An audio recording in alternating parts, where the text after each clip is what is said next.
Hey, so today we are going to review the Ivysaur 448 Beginners Program. Finally, I discovered this a little bit late, so that's why it's a bit late in my video series. So this is a great novice beginner program. It's very different to all the other ones out there, which is why I like it so much. Different to the strong lifts, this 5 sets of 5 concept. Okay, it's got a different set rep scheme from the get-go, which I like a lot. So I like things that are different, not the same as everything else. So let's get started and review this, and try not to ramble too much. So let's get started. This is the calculator sheet. We use this to determine what weight we will do week 1, day 1, and from there we progress. So let's get started.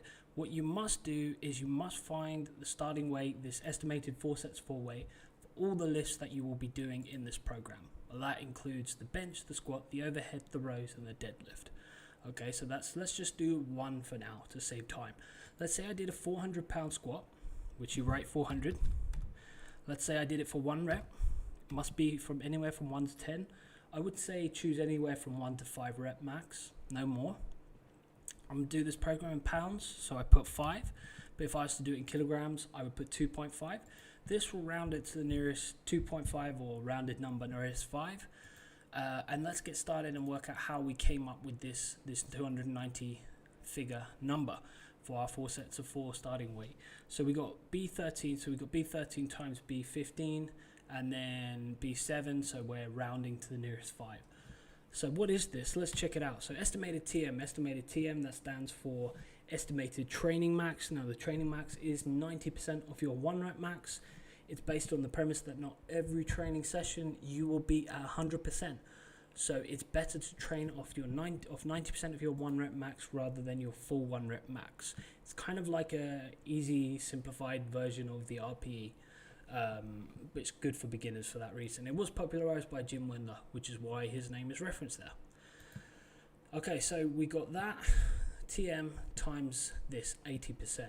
The 4 sets of 4 percentage of TM.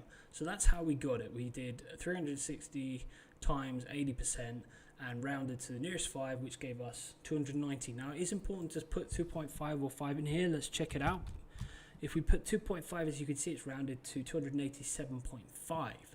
Okay, that's based on the fact that we're doing kilograms. If we were doing this in pounds, it would put it to a more rounded number, 290. It would round it to the nearest 5. So that could be 285 or 290. It will never be in the between that. So it's important that you do put that in there. Once you've done that for all these lifts, as you can see, it says you could run this program for up to 30 weeks. Good luck. If you try that, you might blow your brains out by about week 14. I think this is a great program, but it's a novice program. It's a cookie cutter program. It's simple, and it's simple for a reason, but that does mean that it will get boring after a while. So you could probably run this for about 12 weeks, and then it's probably best to move on to another style of program for your sanity. Okay, so let's get started. First thing you need to do is leave this as it is. So this is how you calculate that 4 sets of 8 starting weight, the 8 rep weight. It's 90% of your 4 rep weight.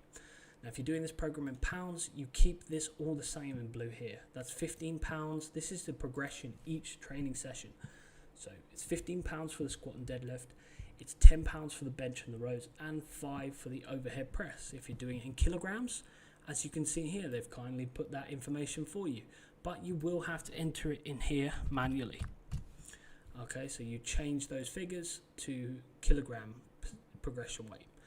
Don't forget to put 5 or 2.5 in here. It does change the formula in this spreadsheet.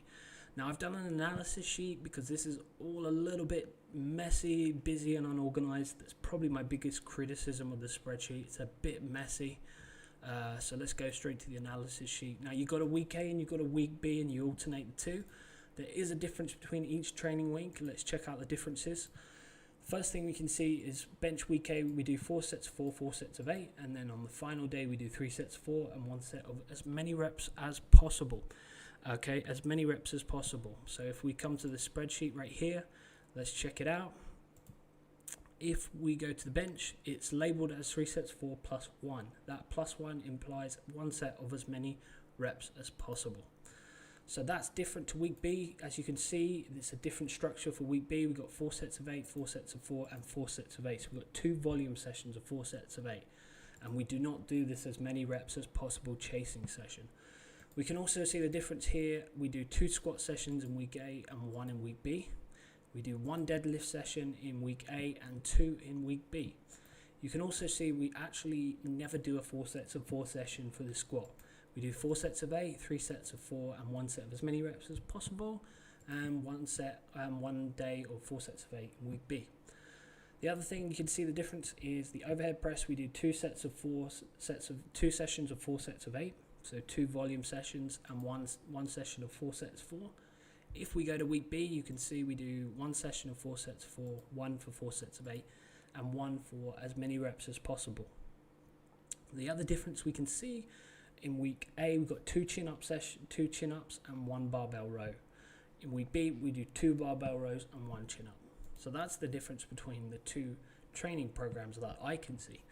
Alright, so as you can see, I've kind of labeled the 4 sets of 4 as a medium intensity. We worked that out by taking 80% of our training max. We got the light session, which is 90% of the 4 rep weight that we start with. And then we got the heavy session, which is 3 sets of 4, and then 1 set of as many reps as possible. Now it's important to make note here, if you do more than 8 reps on that as many reps as possible set, that means that you, for the next session, you double that progression amount. So remember it said, remember we come back to this sheet right here, we can see that for the squat and the deadlift, we do a 15 pound per week, double that if you do more than 8 reps on that as many reps as possible set. If you do not do that, then maybe take it down a bit or just keep it as it is. So that's something that is noted in the original program. So let's talk a bit about the additional work. It says extra credit. Okay, if we go to the original sheet that I found, it's called extra credit. That's what it's referred to, but I just call it additional work. Okay, so if you're finding this program a little bit too easy and you feel like you could do more, it's giving you 3 options on what you can do. The first thing you can do is perform 2 sets of 4 to 8 reps on the deadlift focus days. So for example, in week A, day 2, you can do 2 sets of 8 at the same weight that you did for day 1 squats. So let's check that out. So right here, let's say day 2, we're doing a deadlift session. We're focusing on the deadlift this day, and we've got the rows. What we can do is after I finish the deadlift, I can do 2 sets of 8 for 260 pounds. If I feel like I can do more volume, it's always good to do more volume on your squat, because you'll notice that your squat is always behind your deadlift. So you can always do more volume for your squat, especially as a novice lifter. Now, if we go to week B, you can do on day 1, 2 sets of 4 at the same weight you did on day 3 the previous week. So let's go to week B.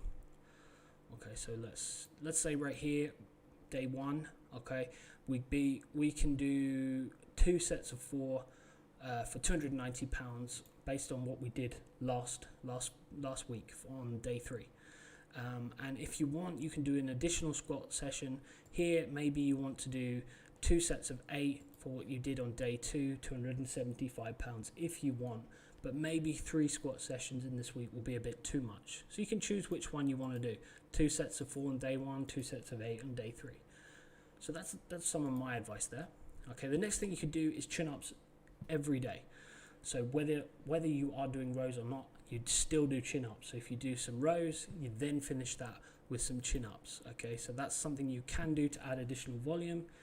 I would advise doing these chin-ups weighted if you feel like it's too easy. If you're doing more than 4 sets of 8 or 4 sets of 4. So let's go back to the spreadsheet. As you can see, for the chin-ups on week A, we do 4 sets of 8 and we do 4 sets of 4. If you're doing 4 sets of 25 reps on body weight, obviously you need to start putting weight on and do weighted chin-ups. So my advice here, make sure that you state how much weight you're doing and just progress and increase as you see fit. So let's say week 1, day 1, I did 5 pounds. I put 5 pound around my waist to plate, and I did 4 sets of 8. So maybe for the next session that I do 4 sets of 8, where are we going to be? Let's say on here. Okay, let's say I felt like I can do more, so I added an additional 5 pounds, and I've done 10 pounds this week for 4 sets of 8. So you can do that. You can progressively overload each training session if you've got a strong chin up. Now my advice would be to add about 5 pounds, 2.5 kilograms per training session, and no more. Okay, it's an accessory exercise. It is not a main lift. Do not put too much priority on it. Yes, it is pretty boss to walk in a gym and put 220 kilogram plates around you and do some cool chin-ups, but it's not that important. Okay, the main lifts are the key part of this training.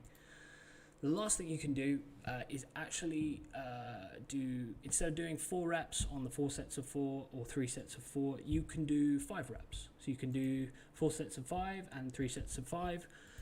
So just add an additional rep if you feel like you can do more. So that's basically this program explained, right? There's not much more you can talk about. It is that simple of a program. So I like this program. I think it's a great novice program, good for beginners. I don't recommend running this for 30 weeks. I do advise try and explore some of this extra credit, additional work, try and incorporate some of this. In terms of additional assistance training work you can do, if you want to do some isolation work, hypertrophy training, you can include some lying tricep extensions, some barbell curls, some lat pull downs, maybe some leg training work, some leg extensions. You can do that, but again, do not prioritize it. Maybe do some higher volume, 3 sets of 50, lightweight, just to get that muscle pump and hypertrophy. So that's all I can recommend. Have a good day. Hope you enjoyed this and keep lifting.